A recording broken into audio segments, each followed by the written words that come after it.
E aí, amizade? Isso é bom, hein? E aí, amizade? Salve, salve! É o seguinte, galera, live do Terceiro Tempo entrando no ar nesta quinta-feira, aqui diretamente da redação do Terceiro Tempo na Avenida Paulista 807, hein? Estamos a postos para falar de futebol, eu, João Antônio de Carvalho, e você, é claro, contando com a sua participação. Já recebi aqui a notificação no meu Facebook, vou compartilhar a live com as minhas redes sociais e peço a você, faça o mesmo aí, hein? Compartilhe a live do Terceiro Tempo. Só abaixa o volume para não atrapalhar o que está rolando ao vivo. Compartilhe também a live com os seus amigos aí, com as suas redes sociais, tá bom? Compartilhe, comente, participe conosco. Sempre uma pergunta do dia, e a pergunta do dia de hoje faz menção à quarta-feira de futebol no Brasil e no mundo. Isso mesmo. Afinal de contas, amigos, depois do jogaço de ontem entre Manchester City e Tottenham, que terminou 4-3 para a equipe do City, que teve emoção até o último minuto, que deu 1 milhão de visualizações simultâneas no Facebook, arrebentando na transmissão, quebrando todos os recordes de audiência para esta modalidade, para o esporte interativo, para o Facebook. 1 milhão no finalzinho do jogo, negócio absurdo. Mas por quê? Porque valeu muito a pena.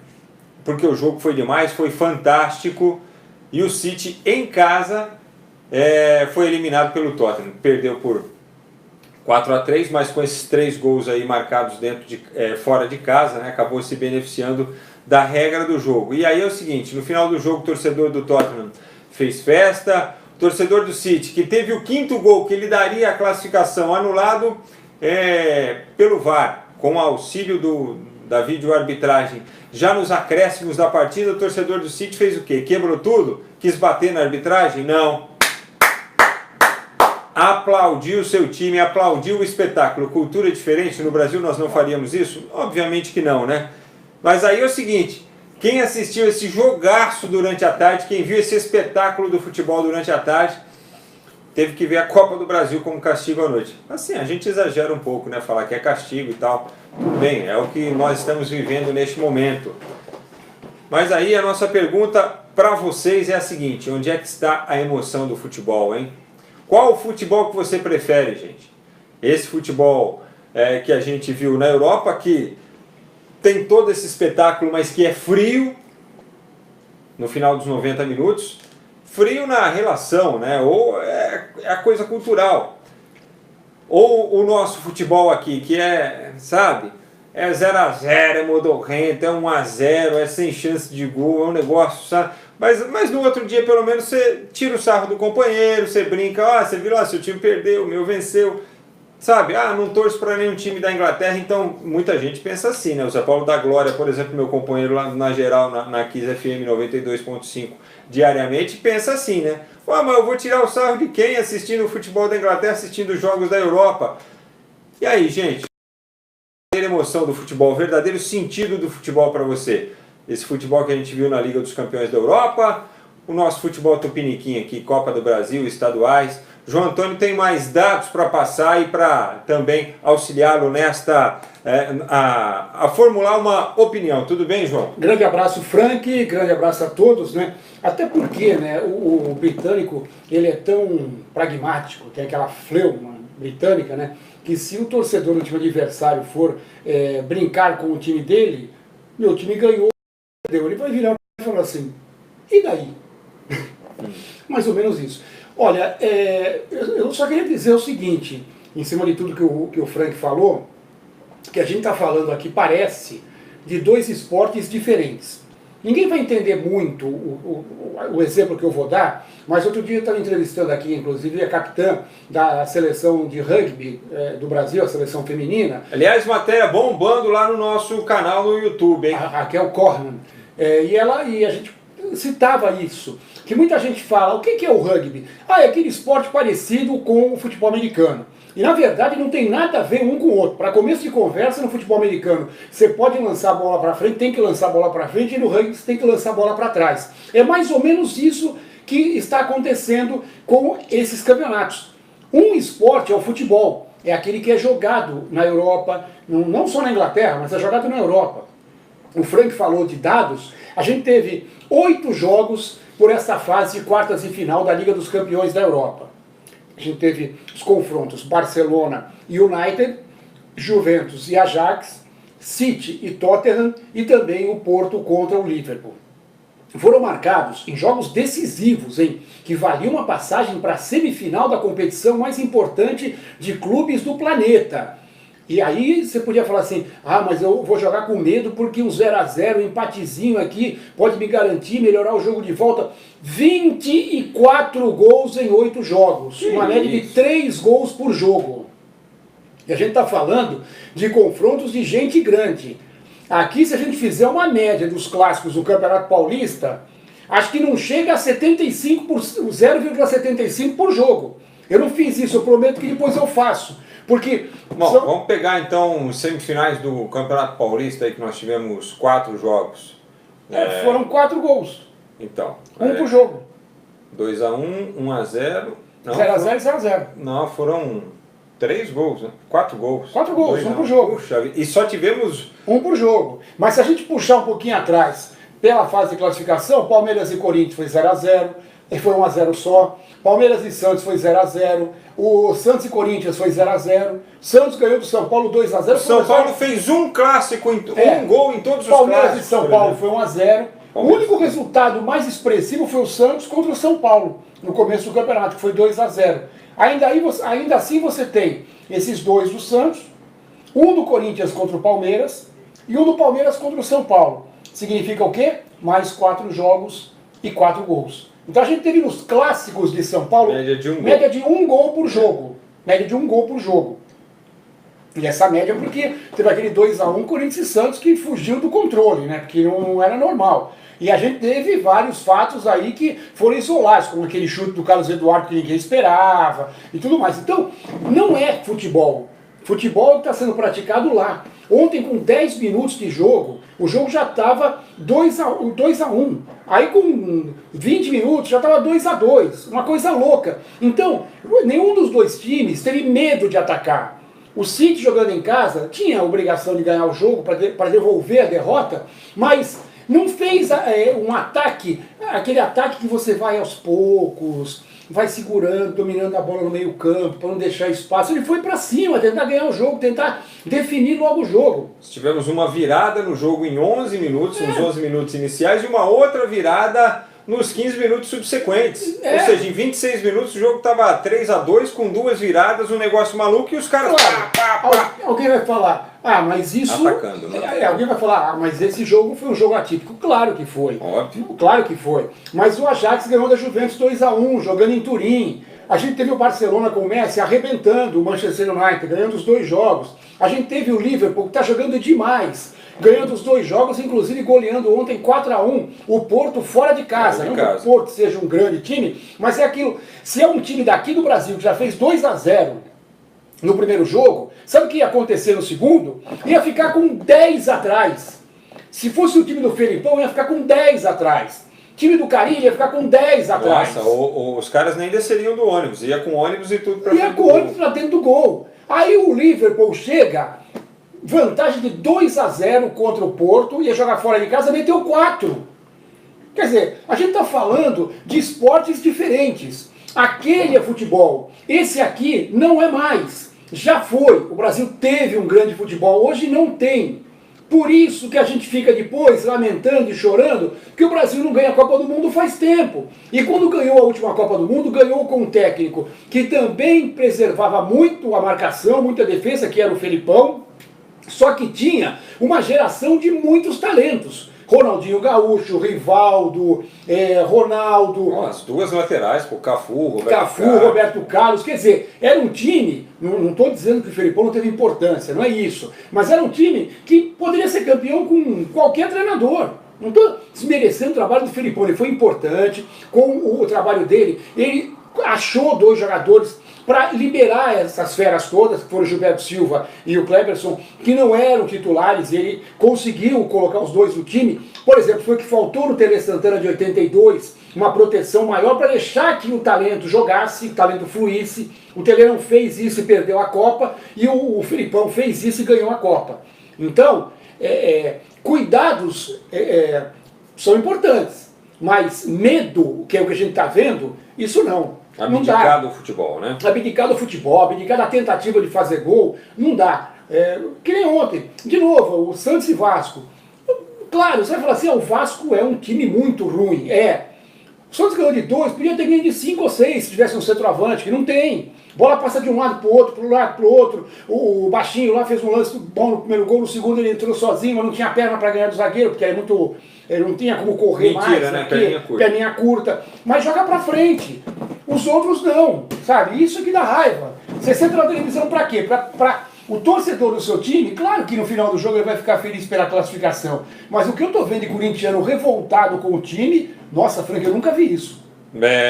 Então, para se pensar. Um abraço para o Thiago Dantas, grande Frank, grande João, um abraço, hein? Já estou fazendo aqui uma watch party de um dos melhores programas esportivos que eu acompanho. Meus amigos, vamos falar o que é verdade. Que futebol horrível que o Corinthians vem apresentando. Misericórdia, abraço pessoal. Abraço, o Thiago, obrigado pela canja, irmão. O Rosélio Silva Torres, Frank, até a pé nós iremos, hein? Para o que der e vier, parabéns pro Grêmio. Grêmio campeão gaúcho. Tá aí, mas dois jogos 0 também 0-0. Sabe, esse é o problema. Sabe, claro que o gremista está comemorando o título, claro que o Internacional ficou pé da vida, principalmente aquela marcação de pênalti de Mandrake no jogo normal, né? Você vê que não influiu porque o André perdeu, mas 2-0 de novo, sabe? João, falta, sei lá,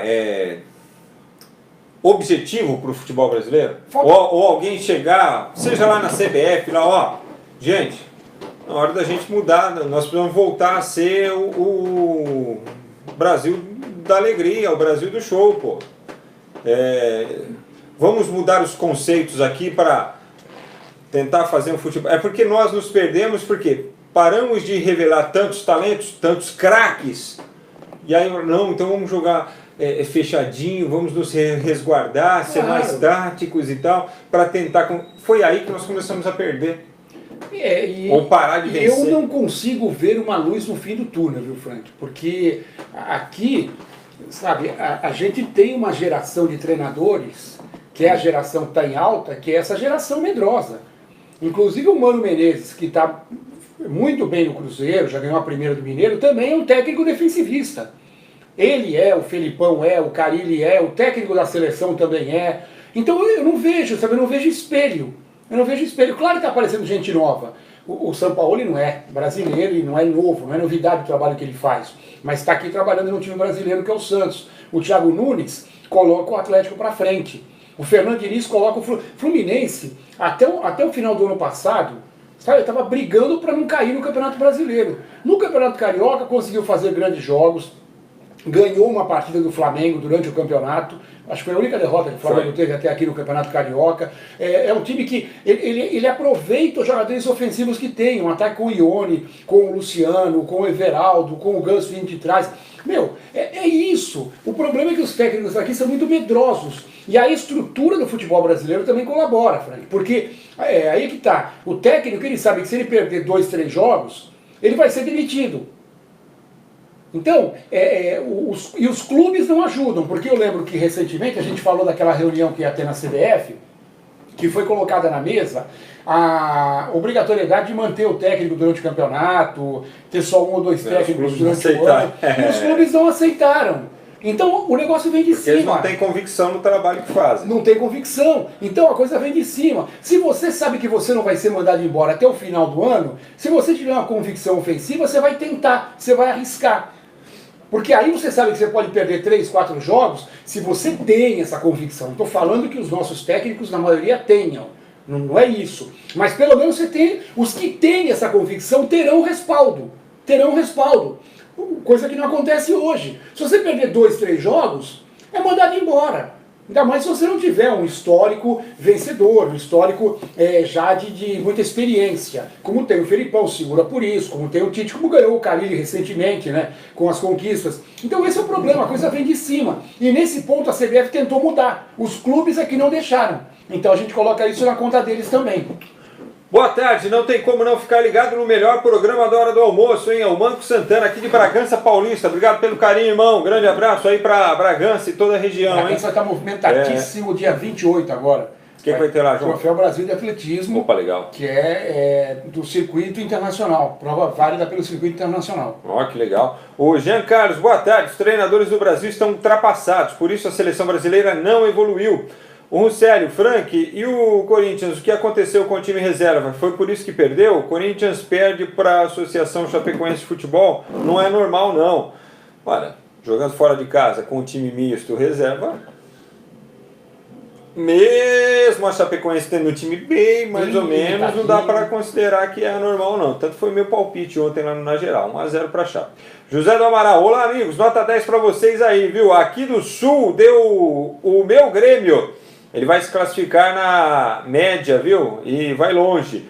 O Vinícius Belmonte está conosco. O Luiz Alexandre Faraoni.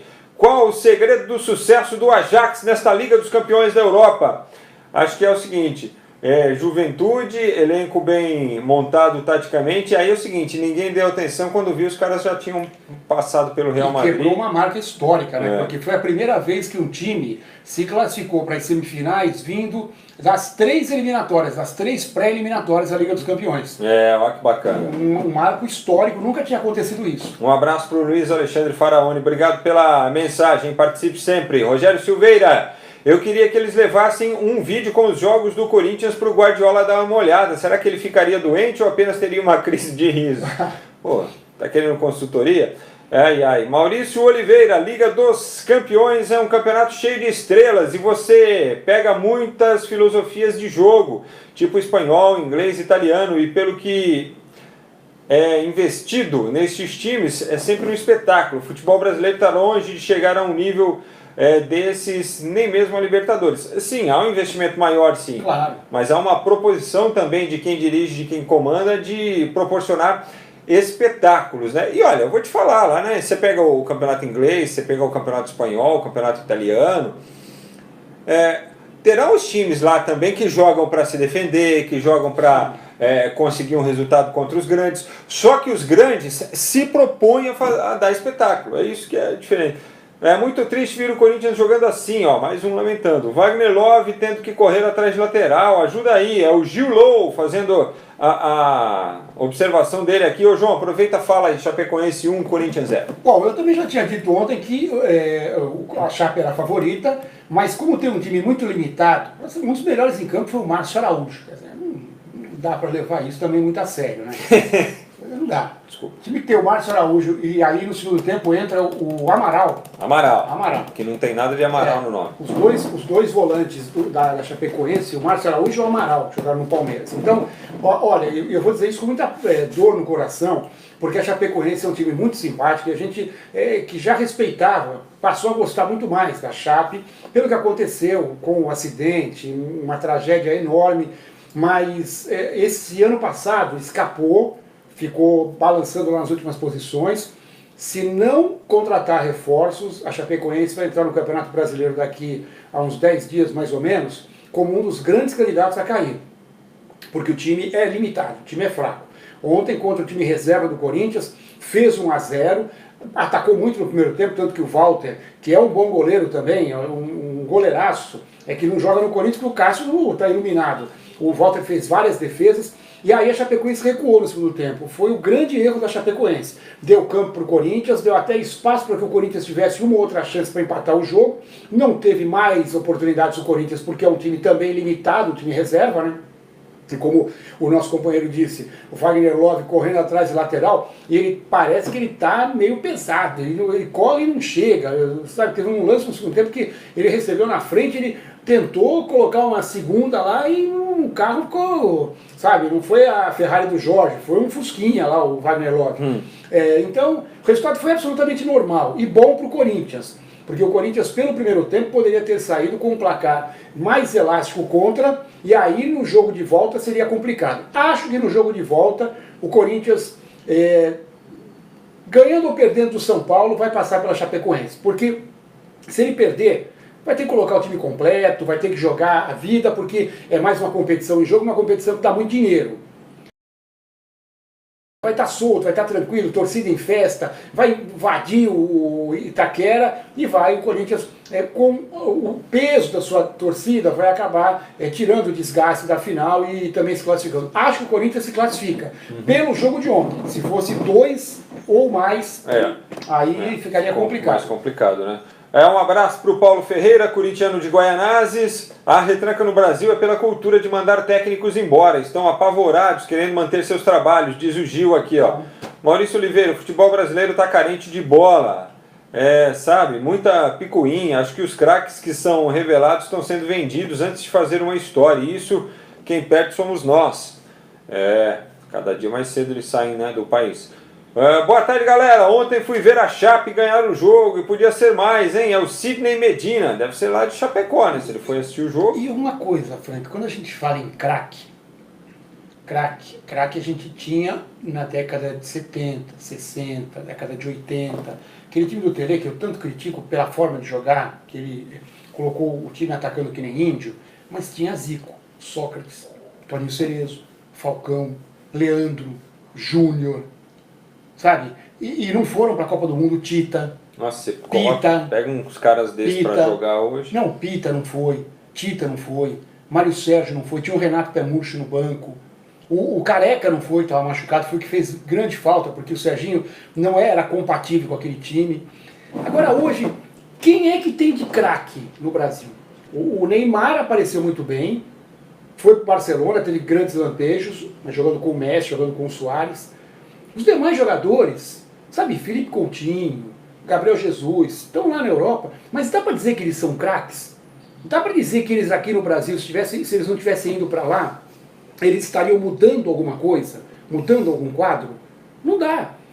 Pega a última Copa. Renato Augusto é craque. O Gabriel Jesus é craque. O Roberto Firmino é craque. O William é craque. Não é. Então o problema é esse. Não é que os craques estão saindo muito cedo. A gente não tem mais jogador de qualidade técnica tão elevada. Por isso que a gente fala do Neymar há 10 anos. Porque só ele apareceu com uma diferença de futebol. Então o que eu disse ontem eu volto a falar. Esses jogadores que atuam na Europa sem comprometimento com a camisa da seleção, será que eles são tão melhores que os que jogam aqui? Se você fizer uma seleção com Fagner, Jeromel, Dedé, pegar o lateral esquerdo, que também a gente não tem nenhum que joga lá fora, nenhum que esteja realmente no alto nível, fora o Marcelo que já está na curva da Boa Esperança, lá, já está no cabo da Boa Esperança. Pega o meio campo, Bruno Henrique, pega um Dudu, você pega, sabe, esse Pedro que voltou ontem no Fluminense. Será que esses caras que jogam aqui não podem vestir a camisa da seleção? Será que é obrigatório você colocar um cara que está na Europa e que não tem comprometimento? Será que eles são tão melhores que os daqui? Isso eu estou falando na média. Mas eu repito, fora o Neymar, quem você pode taxar de craque? Craque, aquele que decide. Ronaldo Santos, por isso que o Carille fica bravo quando perguntam alguma coisa sobre o Sampaoli. Ele sabe tudo, está dando aula para os técnicos do Brasil. Raul Gomes, boa tarde. Vamos ver se dá para ler tudo aqui, tem que abrir a mensagem. Boa tarde, é bem isso mesmo, o medo de perder tira a vontade de ganhar, independente do que representa a partida. O time que entra com gana de vencer, espero isso do Flamengo domingo, tem obrigação de vencer a partida, vencer e convencer, que é ainda mais importante. Espero assistir um bom jogo. É isso aí, ô Raul Gomes. Cleberson Furlan, tudo normal, vamos ser tricampeão em cima do São Paulo domingo e depois golear na arena, tudo normal com o Corinthians, o maior do Brasil. Tá bom, Cleberson, valeu. Imagine. Thiago Dantas, infelizmente o Santos não tem realmente um centroavante goleador, mas como é bom ver um jogo dos times em que Sampaoli treina, estilo agressivo e com um jogo bonito demais, com um bom centroavante, postulante ao título em tudo o que disputar. Ô João, e o que mais é legal da gente ver, assim, o treinador buscando alternativas para o time, né? Por exemplo, arrumou um jeito de jogar, colocou o Pituca na esquerda, pô, e esse Pituca é bom, hein? Ele pode crescer muito com o Sampaoli, ser valorizado, enfim. E não é assim, colocou o jogador para jogar na esquerda, ele está atuando como lá, não é isso. Ele colocou o jogador e deu um novo formato para o time. O negócio dos caras saírem da lateral, vir para dentro, né? sabe? São soluções, e não é, sabe, isso não é menosprezar o técnico brasileiro, falar que o técnico brasileiro sabe menos, é só um estilo e coisa que a gente percebe, pô, e a gente devia estar feliz de ter um cara aqui acrescentando alguma coisa aí pro nosso futebol, como o Mano acrescenta muito também, porque ele consegue montar os times a partir do sistema defensivo, mas não abdica tanto mão de atacar como alguns outros treinadores, poxa... É bonito. Fale do Santos e Vasco. Vasco. É claro que se você for pegar o jogo de ontem, bater em bêbado, porque o time do Vasco é muito fraco. O time do Vasco está para cair no passado, ficou ameaçado, conseguiu se manter na primeira divisão, fez aí o Campeonato Carioca, que o Campeonato Carioca é aquilo. Se você tirar o Flamengo, qualquer um pode ganhar. Portuguesa do Rio, Madureira, Bangu, Volta Redonda, porque do jeito que estão o Botafogo, o Vasco, o Fluminense tem uma crescida também com o Fernando Diniz, e aí tem o dedo do técnico, porque o técnico aprendeu a não ser tão teimoso, e mesmo jogando para o ataque, aproveitando os jogadores que ele tem de forma ofensiva, e dando liberdade para outros. O Gilberto, por exemplo, o lateral direito ontem, fez um gol, e fez a jogada de calcanhar do segundo. Então, ele dá espaço. Foi assaltado depois do jogo. Ele deixa o time jogar. Só que no Atlético Paranaense ele chegou muito cheio de razão e não queria modificar nenhum conceito durante as partidas. Agora já melhorou um pouquinho. Mas fora isso, e o Vasco é muito fraco. Então ontem o Santos passeou. O Vasco chegou na área do Santos acho que 2 vezes no jogo. E mesmo assim, porque claramente o Santos abre muito espaço. O Santos está sempre com a bola, sempre atacando, então tem uma hora ou outra que vai abrir um espaço para um contra-ataque. Isso é lógico, não tem como. Mas é bonito de ver. Ele colocou o Pituca como lateral, o Pituca não é bem o lateral, ele fecha para o meio, como o Vitor Ferraz fecha também, o Alisson fica como um terceiro zagueiro, quem faz às vezes de laterais são os 2 zagueiros. Na frente, infelizmente, ele tem aí o Rodrigo, tem o Soteldo que foi bem ontem, e tem o Derlis que está fazendo um papel de centroavante, mas que não é centroavante, é um jogador de beirada também. O Santos não tem nenhum jogador com essa característica, esse é um problema. Você imagina um Ricardo Oliveira, um Fred, jogando com esse time do Santos, com a bola chegando toda hora na área. Nossa, eu ia me cansar de fazer gol. Eu vou falar para os caras, peraí, diminui aqui um pouquinho das bolas que eu já cansei. Valdemar Ferrari, não é normal o time ficar 5 jogos sem fazer gols e ser campeão nos pênaltis. Domingo vai ser 0-0. O José Adeildo, ele é de Capela, Alagoas. Grande abraço, aguardando o domingo aí também. Mauro Lima, boa tarde. Maura Lima, boa tarde, amigos. Oi, Maura, tudo bem? O que vocês podem dizer desse atacante que o Timão contratou do Fluminense? Ele é bom? O Everaldo. Um jogador de velocidade também, modo driblador do futebol brasileiro em 2019. Falta o acerto ainda, assinatura, chamegão. Ontem ele não quis falar a respeito, é que o Globoesporte.com encontrou o pai do jogador lá assistindo a partida no Maracanã. Ele abriu o bocão, falou que se encontrou aí com o empresário e tal, que está tudo certo, que o jogador está feliz. E nessa negociação, informação... do Renato Peters na transmissão da TV Globo na noite desta quarta-feira, o Walter está indo para o Fluminense, deve ser o goleiro titular do Fluminense na disputa do Campeonato Brasileiro. O Corinthians já liberaria, porque já falou que não vai renovar mesmo o contrato dele até o fim do ano. Acho que seria uma boa para o Walter e uma boa para o Fluminense também. Também acho. O Walter mostrou ontem que continua em grande forma. Ontem fez excepcionais defesas, só não conseguiu impedir o gol da Chape porque foi uma bola que acabou resvalando na defesa e quando ele tentou ir para a jogada, o jogador da Chapecoense estava perto, acabou desviando e fazendo o gol. Mas de resto, o que foi, ele defendeu. Então, um grande reforço para o Fluminense, que perde um jogador muito importante nesse esquema do Fernando Diniz. Mas é aquilo, o jogador está emprestado, o Fluminense não tem dinheiro, não dá. Não vai segurar. João, boa pergunta para você aqui do Pablo Vinícius. Quem é o melhor goleiro, Fábio ou Cássio? Atualmente, vai. Os dois são excepcionais, os dois poderiam ter ido para a Copa do Mundo fácil, com o pé nas costas. Eu acho até que pela experiência que eles têm no futebol brasileiro, por isso que eu falo, será que o Fábio e o Cássio são tão inferiores ao Ederson e também ao Alisson, sabe? Por que tem que levar só quem joga no exterior? Eu hoje ficaria com o Cássio. Olha. Porque o Fábio tem feito grandes defesas? Tem, mantém a forma dele que ele tem, mas é aquilo que a gente acabou de falar agora. O sistema defensivo do Mano Menezes é um sistema que funciona. Não que o Corinthians não jogue na defesa, mas é diferente. O Corinthians ele chama muito o adversário e o Cássio tem muito mais trabalho.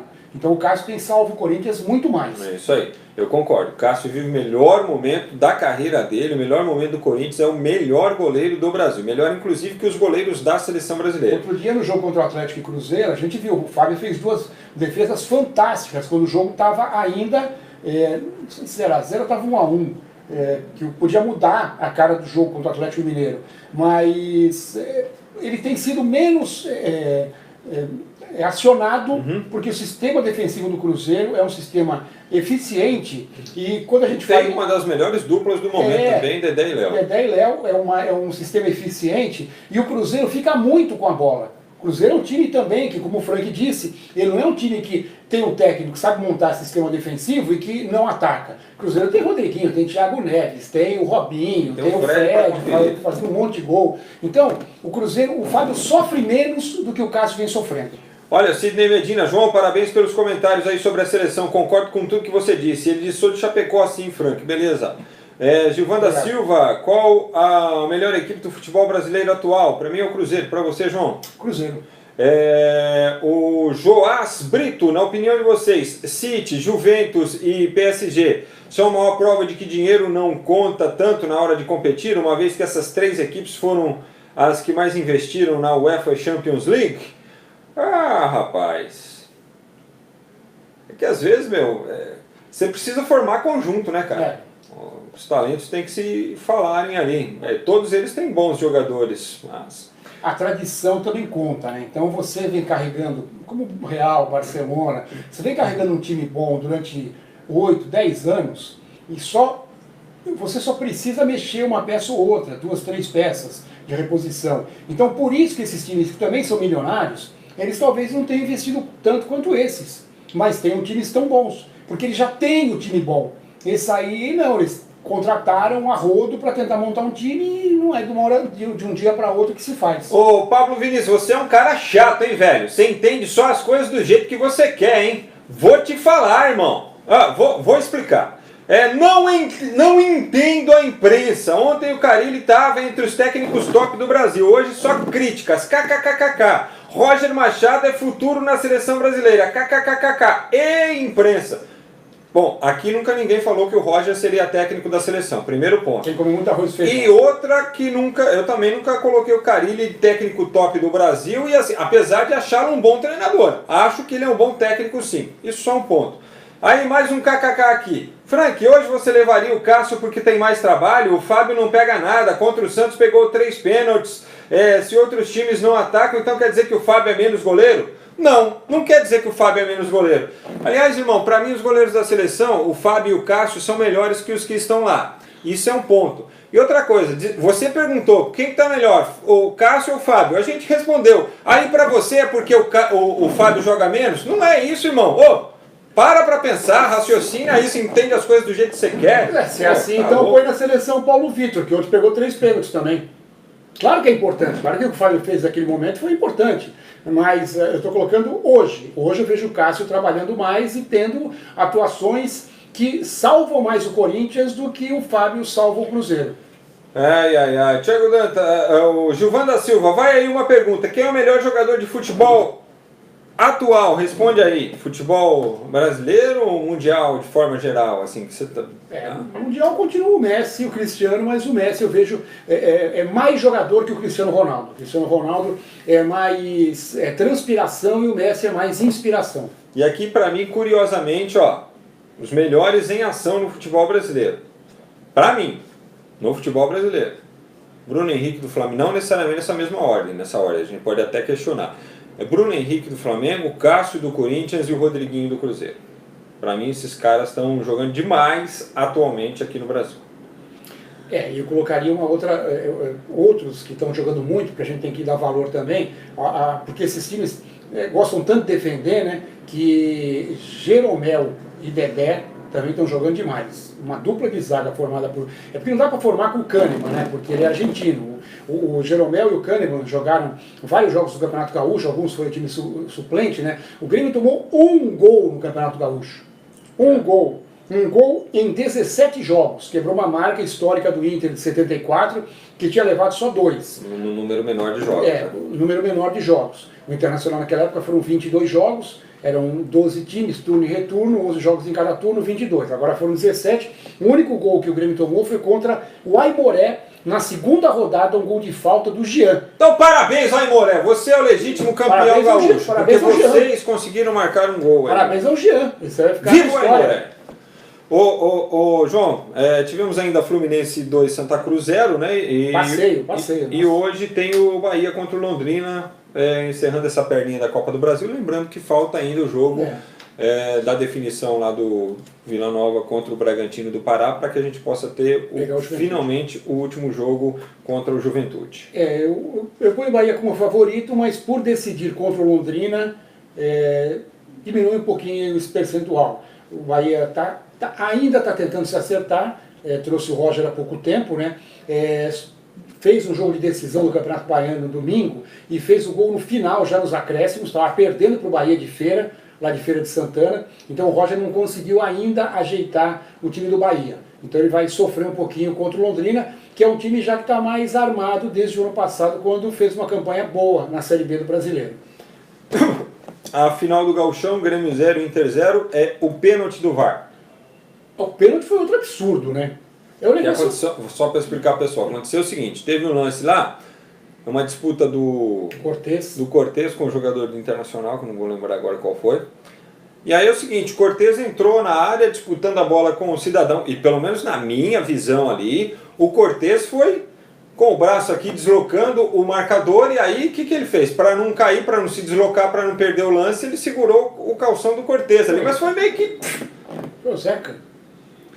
E aí o que o árbitro fez? Foi lá no VAR, analisou e tal, pênalti pro Grêmio, marcou pênalti pro Grêmio, deu uma revolta geral lá em todo mundo, o D'Alessandro foi expulso, mesmo estando no banco, né? O Daír foi expulso do banco de reservas também.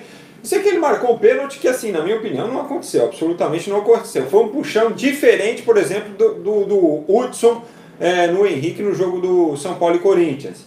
E aí o Jean-Pierre foi lá, viu, falou, não, vou assumir essa bucha aqui, marcou o pênalti pro Grêmio, o André foi lá, marcou, desperdiçou. Mesmo assim, a partida ainda terminou 0-0 e foi para os pênaltis, João. 3 detalhes. O primeiro em relação ao pênalti, que para mim também não foi uma disputa normal de bola, o jogador puxou, pegou aqui no calção, não foi nem puxar nem nada, se puxasse tirava o calção. Não foi um pênalti, não foi uma puxada como aquela do Hudson no Henrique ou do Dedé no final do jogo contra o Cruzeiro, contra o Atlético. Então, para mim, não houve o pênalti, mas eu queria deixar bem claro que eu prefiro assim, que o árbitro que vá, se tiver que errar, quem tem que errar é ele. Quem tem que errar é ele. Eu não estou defendendo o erro, mas, sabe, não tem essa, aquilo que a gente está criticando, não tem essa de ficar na orelhinha, sabe, batendo na orelhinha, e aí o cara manda, fala que, desmarca ou marca. O cara que estava sentado na cabine no ar-condicionado. Quem tem que assumir a bucha é o Jean-Pierre, é o árbitro. Ele foi lá e colocou na calma, errou. Mas quantas vezes, sem o VAR, o árbitro também não errava? Sabe, agora é muito mais claro, ele tem condições de não errar. Mas errou, paciência, mas eu prefiro assim, prefiro que ele vá e ele olhe a jogada pelo ângulo que ele quiser para poder marcar ou não marcar um lance. Segundo detalhe, vão bater mão assim lá sabe aonde, né? 5 pênaltis desperdiçados. Aí vai falar assim, mas os goleiros aí que pegaram, o goleiro só pega quando o cara bate mal também. Se o cara bater bem, o goleiro não sai nem na figurinha. E o terceiro detalhe, muita gente fala do Renato Gaúcho na seleção, muita gente fala do trabalho do Renato Gaúcho. Ele melhorou já no temperamento dele como pessoa, que ele era um fanfarrão, e ele agora, pelo que a gente ouve, ele na hora de trabalhar, se ele está de folga, ele vai com a filha, aí ninguém tem nada que ver o que ele faz. Mas na hora de trabalhar, o que se comenta é que ele é meio Tele Santana, ele está vendo o campo, está vendo funcionário, sabe? Ele pegou uma forma diferente, fez o Grêmio jogar de uma forma diferente, foi campeão da Libertadores. Claro que todo time tem uma fase ruim, uma fase que não é tão boa, o Luan caiu de produção, que era um jogador importante nesse esquema, mas o Renato, eu percebi ontem uma coisa, que o Renato, se ele continuar assim, ele vai continuar tendo o grupo na mão. Foi impressionante o que o Renato fez ontem. Vá ser corajoso assim lá longe. O André perdeu o pênalti durante o jogo, que daria o título para o Grêmio. Daria o título para o Grêmio. Sabe, naquele momento, com certeza o Grêmio se abateu, o André se abateu, o próprio Renato ficou reclamando na hora, mas ele deu aquela respirada e voltou para o jogo. Aí decisão por pênaltis. E hoje a gente não tem mais que fazer a relação de quem vai cobrar, quem não vai cobrar. Você pode indicar na hora. Você está lá, antigamente o árbitro pegava aquela relação do primeiro até o quinto e tudo mais. Hoje não tem. Hoje o técnico está lá, ele olha para o cara e fala assim, me deu um estalo que você tem que bater agora. Vai lá e bate. Aí o Renato pega o último pênalti, que pode dar o título para o Grêmio. Quem que o Renato coloca para bater? O André, que tinha perdido o pênalti no jogo normal. Sabe? Isso aí para o grupo, para o jogador, é uma prova de confiança enorme. Tanto que depois do jogo me chamou a atenção, aquela comemoração dos jogadores do Grêmio, o André veio, mas deu um pulo, um salto, ficou grudado nas costas do Renato Gaúcho, comemorando com o treinador. Porque foi um alívio ele ter feito aquele gol e depois ter perdido aquele pênalti. Mas foi um alívio por quê? Porque o técnico confiou nele. Então eu acho que o Renato, continuando com esse trabalho técnico e com esse trabalho de grupo, é um técnico que tem muito a evoluir, realmente. É isso aí, hoje também tem disputas aí pela Copa Sul-Americana, né? Juan Caio e Montevideo Wanderers, o Runa e o União Espanhola, o outro nome é Mujuk, sei lá. Oriente Petroleiro e Rio Negro Águilas jogaram e empataram por 1-1. Tem Rio Negro ucraniano aqui na Águilas passou, o Independente Del Valle fez 2-0 no União Santa Fé. E depois se classificou nos pênaltis por 4-2, olha só, hein? Inverteu uma vantagem e depois ainda venceu nos pênaltis. Ô João, tem destaque olímpico aí? Bom, a gente está tendo lá no Rio de Janeiro o troféu Maria Lenk, que vai definir as equipes do Brasil de natação para o Mundial de Gwangju, na Coreia e também no Pan de Lima. E ontem alguns destaques. É o Vinícius Lanza, que é um nome fortíssimo nos Jogos Olímpicos de Tóquio, revelação na natação. Ele foi ouro nos 100 metros borboleta, com 51 segundos e 66, a sexta melhor marca no ano.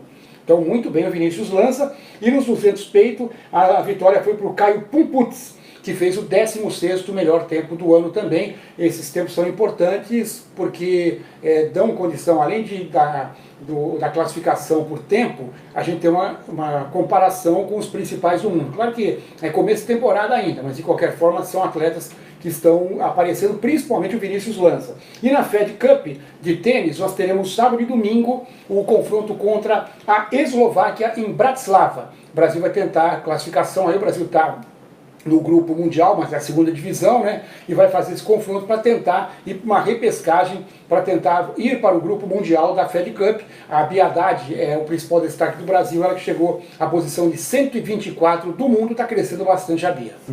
E aí essa pergunta aqui do Pablo Vinícius, ele tá zoando, tá tirando onda com a nossa cara, só pode ser, viu? Por que o gol do City de mão foi válido ou validado, né? E o do Fred não?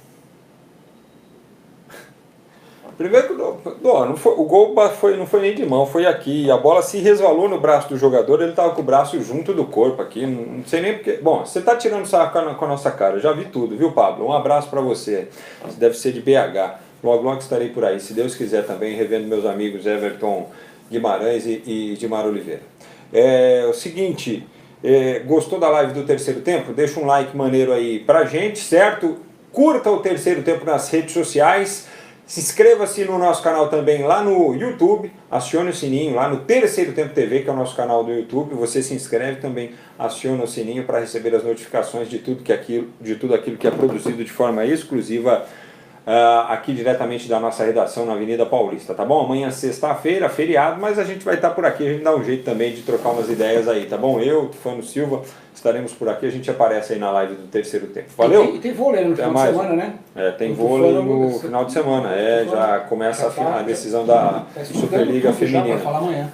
E é isso aí. Na terça que vem começa a Liga Masculina final também, tá bom? Valeu, gente. Grande abraço para vocês.